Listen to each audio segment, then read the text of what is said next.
So my 11-year-old daughter wanted ducks, so we got some more ducks. And right now, they just graduated from our bathtub in the guest bathroom to our A-frame coop for the chicks.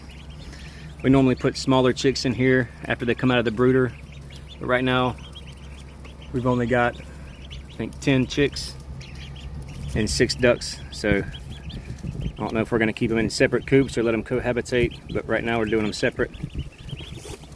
We got water, little nest, food, and a play toy.